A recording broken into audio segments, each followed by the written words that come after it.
Silaturahmi sama Pak Jaksa Agung, kita ada kerjasama tentang pemberantasan mafia tanah di bulan November yang akan dihadiri oleh semua kepala kantor kami dan semua Kajati sama Aspidum maupun Jampidum yang ada di sini untuk kerjasama untuk memberantas mafia tanah sama Baris-Krim sama Kapolda se-Indonesia. Untuk realnya bagaimana sih Gus? Untuk real di lapangan seperti apa? Untuk realnya ya membuat satgas bersama, kami ngasih data, polisi nangkap, jaksa memproses gitu kan. Untuk realnya gimana itu? Maksudnya apakah ada satgas khusus dan akan ada targetnya kapan? Kalau satgas khusus kan sudah ada kan? Satgas khusus sudah ada. Kalau sampai kapan ya nggak mungkin sampai kapan, sampai kayak pemberantasan korupsi sampai kapan ya nggak ada. Yang namanya tindak kejahatan selama masih ada dunia dan matahari muncul itu masih ada tindak kejahatan. Selama masih ada, kamu masih bisa menghirup udara, itu selama itu pula masih ada mafia tanah, masih ada. Nah, tinggal bagaimana kita mitigasi dan penataan sistem. Sama kayak tindak pidana korupsi, ya kan? Selama masih ada matahari bersinar, kemudian kamu menghirup udara, pasti ada tindak pidana korupsi. Tinggal bagaimana level korupsinya itu tidak kronis gitu kan. Sama halnya apa lagi? Nah, levelnya bagaimana kalau gue start aja nih? Levelnya targetnya enggak gitu. Kejahatan pasti ada. Ya kan, tapi minimal kita tata sistemnya lebih bagus sehingga mengurangi tindak kejahatan itu secara signifikan. Oke. Saya laporan rutin kepada Bapak Presiden soal isu-isu pertanahan aja. Wah ya, kalau pekerjaan saya kan banyak banget ya. Namanya juga tanah sama tata ruang. Termasuk tata ruang gedung Ainus, itu kan yang saya laporkan juga kan. Termasuk tata ruang gedung mana kamu? Dari mana kamu kak lupa? Nah, termasuk tata ruang gedung Kompas, itu kan saya laporkan juga kan, namanya juga tata ruang kan. Termasuk melaporkan status sertifikat tanahnya Kompas gitu kan. Jadi laporan rutin Mbak, laporan rutin. Ada yang khusus Pak, mungkin ada yang lebih di laporan tersebut? Oh enggak lah, enggak ada yang khusus, umum-umum aja. Umum-umum aja. Boleh lihat depan Pak. Umum-umum saja. Terus kemarin habis ke Jagung apa saja, apakah termasuk dilaporkan ke Pak Prabowo hari ini? Yang tadi? Iya. Yang ke Jagung kan kita menyamakan frekuensi tentang pemberantasan mafia tanah. Karena kan saya sampaikan saja di Indonesia ini potensi tumpang tindih tanah itu memang luar biasa. Karena setelah saya dalami akibat masa lalu itu memang ada sekitar 6,4 juta hektar tanah yang kalau di sertifikatnya itu jumlahnya 13,8 juta bidang sertifikat. Ada sertifikatnya, nggak ada petanya. Nah, ini memang potensi tumpang tindih. Nah, karena potensi tumpang tindih itulah saya harus keliling ke berbagai lapangan. Salah satunya keliling ke Kejaksaan Agung, nanti ke kepolisian dan sebagainya. Karena inilah yang potensi masalah sengketa tanah, kemudian konflik pertanahan, kemudian yang dimainkan oleh mafia tanah.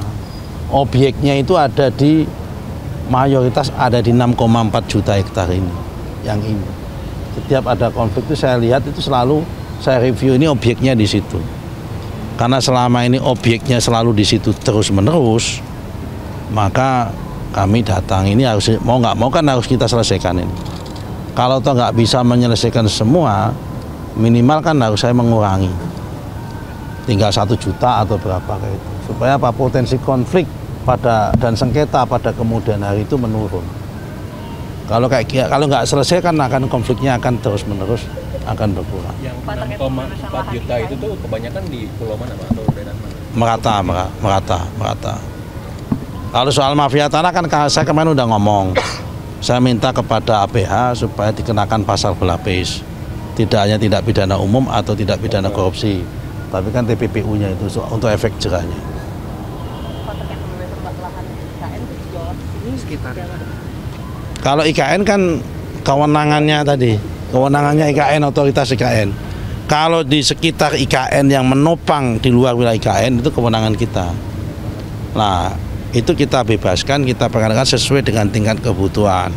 Misal ada kebutuhan pembangunan bandara, kebutuhan pembangunan apa dan sebagainya. Tapi di PPU di Pasir Penajam Utara kami sudah siapkan outstanding sekitar 3,1 3.100 hektar.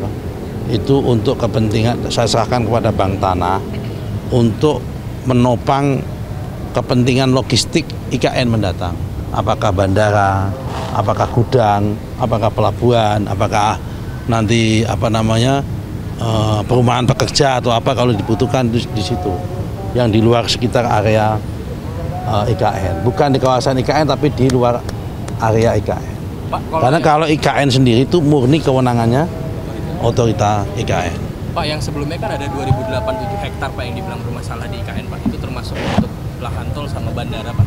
Itu penyelesaian. Oh, sebenarnya bukan masalah. Yang bilang masalah siapa? Sebelumnya kan disebutnya masalah Pak. Bukan masalah. Jadi gini loh, itu HGU. HGU-nya habis, diambil alih. Memang kalau habis kan diambil alih negara. Yang lama keberatan diambil alih, kan?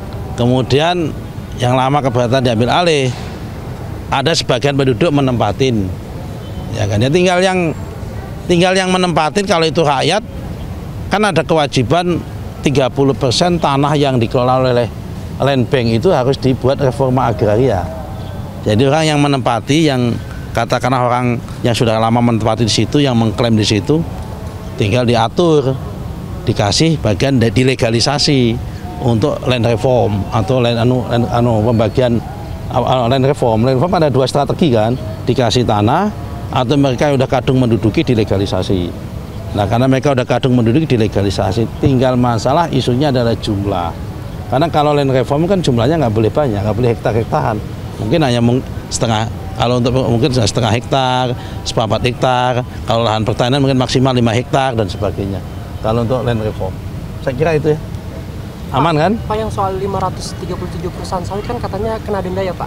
Maksudnya punya IUP tapi nggak punya HGU. Ya, betul. Potensi dendanya berapa Pak dari 500? Kalau potensi dendanya sedang dihitung oleh BPKP. Kami minta BPKP menghitung.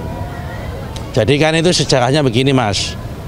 Menurut Undang-Undang 39 tahun 2014, pasal 42, undang-undang itu tentang perkebunan, ya. Orang yang boleh berbudidaya menanam tanaman perkebunan itu adalah orang yang mempunyai izin usaha perkebunan dan atau hak atas tanah.